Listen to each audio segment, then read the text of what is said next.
They don't know how long humans have been on this planet, but the greatest evidence for the existence of humanity can only be found in Africa. So Africa is the place where everything began. So we have to begin to see Africa through different eyes. Since Africa was the birthplace of humanity, we also have to acknowledge the fact that Africa is the birthplace of civilization. And Dr. Ben has devoted his life to teaching us about the Nile Valley origins of civilization. And it's in the Nile Valley where you can find the first organized first organized method of relating to a force more powerful than you, an unseen force. There were literally thousands of texts that were written by our ancestors thousands of years ago that talked about ways of cultivating a relationship with this force so that you could empower yourself, because they knew something that we've forgotten. You know, what's interesting, let me just share this with you. I've been traveling to Kemet for 22 years, and have probably been there maybe about 35, 36 times. You know, the first couple of times you go, you know, you're very excited about being there, and you're tripping out on the fact that, oh, we were here, we built this, and we did that. But after you get past all of that and realize that the Arabs control this land and we ain't never getting it back. Right? But there's a lot there that we can study, that we can examine. And once I began to accept that reality and began to take my time walking through the temple, looking at the columns and imagining the architectural energy that went into creating, the engineering skills that went into designing, all the artists and craftspersons that were responsible for building these temples that have stood for thousands and thousands of years. And I began to see this place, or try to see this place, through the eyes of the people who created it when it was brand new. And doing that made me realize that we, so-called modern human beings, are literally functioning on a subhuman level. That the people who created this ancient culture and civilization knew how to manifest the aspects of God, the creator, whatever term you want to use. They knew how to manifest that knowledge within themselves so that they literally created heaven on earth. And when you walk through these temples and see the monuments, you will see the handiwork of people who knew how to manifest God within them, and they built for eternity. That's one of the reasons why Europeans over the last 3,000 years have been trying to claim Kemet for themselves. Because it is there where you can find the record of what men and women did when they were more closely connected to the creative force than we could ever imagine. And that's a model for us to aspire to recreate in our minds, in our hearts, and in our lives today. Medu Neter wasn't just a form of communication.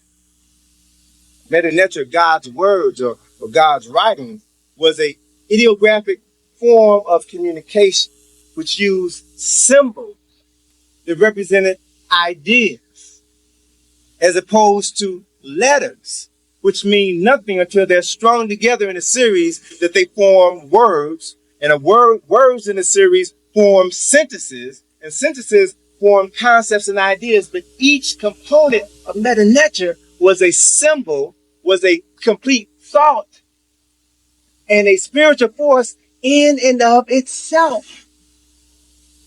It is a different way of connecting with a source of power, which is one of the reasons why when they wrote the language, they didn't write it in vowels. They never wrote with vowels. Why? Because vowels, A-E-I-O-U, vibrate at a rate 600 times faster than consonants. Vowels, when properly placed in between consonants, give power to those words and are able to bring into manifestation from the spiritual realm whatever it is you focus your energy on creating. This concept was so powerful that they did not insert the vowels, because not just anybody could handle this power, this force, this knowledge. You had to be trained. You had to go through an educational process that endured for over 40 years before you were qualified to begin to speak it, to write it, to use words, to bring creation into the physical form.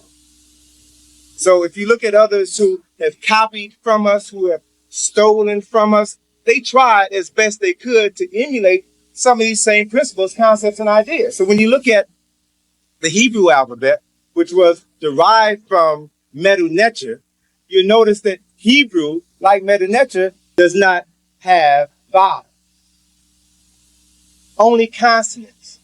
And if you read a Torah and read the commentary of the words, each character has a profound meaning. And when you string these characters together to form words, and you are writing on a symbolic level, a level that is, you're writing and you're communicating with a spiritual force that the average person knows nothing about. This knowledge, this power was derived from Kemet. But unfortunately, or fortunately, depending on how you want to look at it, these people who created the Hebrew alphabet didn't have all the clues, didn't have all the keys. They had enough to overpower those who had nothing, but they had nothing in comparison to the true source of that knowledge and information. The tradition, if you look at Medu Neter, many of the characters in Medu Neter come directly from nature, objects that were in your immediate environment. It is from the word neter, which means principle or aspect of the divine. It is from the word neter that we have derived the word nature. So in looking at the Creator's creations and using them as a modality for writing, thinking, and speaking, you could begin to tap into this creative power and bring things into manifestation as well. But you had to understand the powers in the words. You had to go through a process to be trained to speak correctly, to write correctly, so that you did not abuse this relationship with the Creator or their power. The spiritual philosophy was based on a view of the cosmos as the domain of the divine. And since human beings were a part of the cosmos, human beings were also divine. Divinity exists within us. As human beings, we never fell from grace. We are never disconnected from the Creator. We can always begin to reconnect if we know how. African spirituality teaches us that we are spiritual beings who are currently having a divine human experience. And when you know who you are, then you can use this knowledge, you can use this language, you can use this speech to build, to add to your character, to add to your community, as opposed to exploiting others. Rituals were designed in order to maintain connections between community and the spirit. African spiritual traditions teaches that spirit manifests itself in everything. The creative God created the world and everything in the world, and it means that everything that we see, everything that we touch, contains within it aspects of that creation. So if you look at things with the right eye, when you see them, you see the Creator in those things. You look at your brother and your sister and know that the Creator exists within them. Then when you communicate with them, you don't communicate with bitches and hoes. You're communicating with God. And so when you talk, you all should be having a higher form of communication so that the God in you can communicate with the God in the other person. And you can transform your consciousness through a higher level of communication. That's what we have to get back to. Africans believe that all life is ritual. All life is ritual. And rites of passages helped us move from one phase of life to the other, if life is cyclical. And as you move through this circle, you move from one phase of physical development, one phase of mental development, one phase of spiritual development into another into another, into another. And each phase of development requires that you learn, that you master new information, and that you prove yourself to be proficient in the utilization of this information before you can move to the next level. It's all designed to raise your consciousness so that you can give back to those within your community.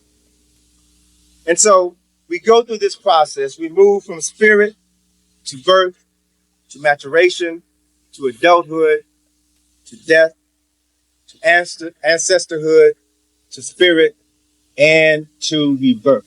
This is the cycle of life.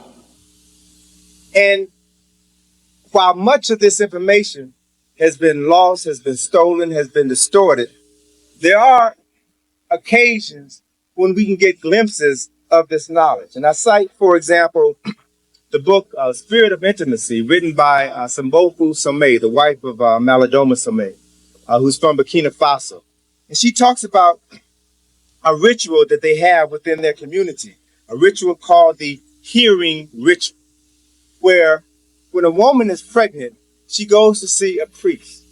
And a priest engages this pregnant woman in this ritual that is designed to allow the mother to communicate with the spirit of the ancestor that is in her womb.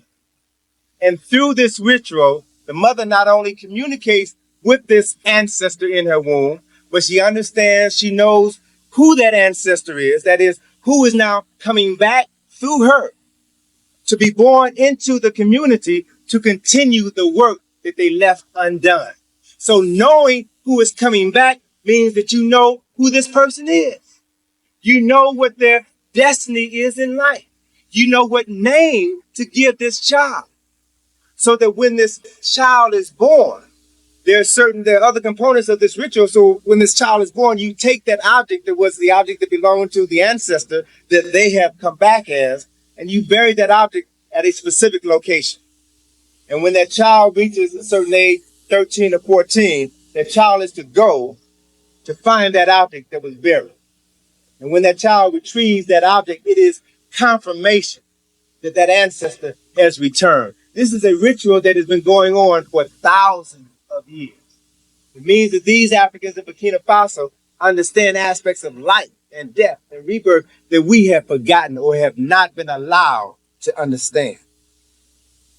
What's also interesting is if you read her husband's book, Malidoma Somé's book, his first book, Of Water and the Spirit, he talks about this spiritual relationship that existed between his father, who was the chief priest of his village, and other priests who worked with them.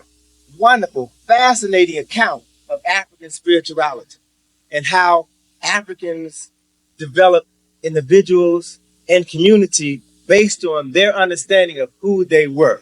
An important part of this book is the story of French priests coming into the village, stealing children, taking the children away to monasteries where they were taught to forget their pagan ways, taught the Bible so that they can come back and convert their family members to Christianity. Malidoma as a child was stolen and spent a number of years in one of these monasteries. And he talked about, this book is about 10 years old, and he talked in this book about things that were happening in this monastery that I've been reading in newspapers for the last 3 or 4 months, about little boys being raped, little boys being molested by teachers of God.